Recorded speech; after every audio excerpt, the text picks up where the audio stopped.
Well, it's the last day of the year, and it is usual for banners and posters with New Year greetings to come up across the country. But let's bring politics into the mix, because what you have seen is a ready-made controversy, is the pictures that we are putting up on your screens right now.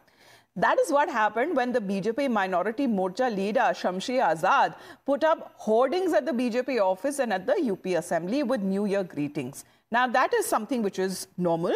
But along with the wishes was actually a message that it hasn't gone down well with the opposition.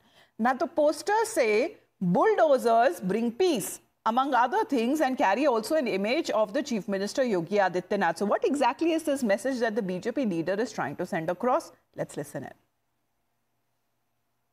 देखिए, मतलब बिल्कुल साफ है। योगी जी ने जिस तरीके से 2.0 की शपथ ली, जैसे ही उन्होंने मुख्यमंत्री बने और उन्होंने एक मिशन चलाया, इसके पहले भी मिशन चलाया था कि उत्तर प्रदेश को अपराध से नहीं बल्कि अपराधियों से पूरी तरीके से मुक्त करना है। तो उन्होंने इसी पर काम किया और उसमें उन्होंने एक ये जोड़ा कि बुलडोज़र के तहत जो कार्रवाई की जाएगी उससे कहीं ना कहीं माफियाओं की जब आर्थिक संपत्ति पर हमला होता है तब उनकी कहीं ना कहीं कमर टूटती है, उनके मंसूबे टूटते हैं, उनकी भावनाएं पूरी तरीके से खत्म होती हैं। तो इसी मिशन को लेकर योगी जी आगे चले और आपने देखा कि आज उत्तर प्रदेश में जो अमन चैन है, जो एकता है, जो आज उत्तर प्रदेश विकास के पथ पर अग्रसर है, तो उसकी एक बहुत बड़ी मिसाल है ये bulldozer.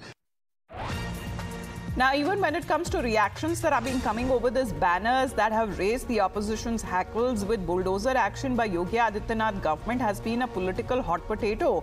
And this move again has touched a raw nerve. Here is how the opposition has been reacting to the New Year greeting posters. Bulldozer कभी न्याय का प्रतीक नहीं हो सकता। इस देश संविधान से चलता है जो बाबा साहब ने दिया है।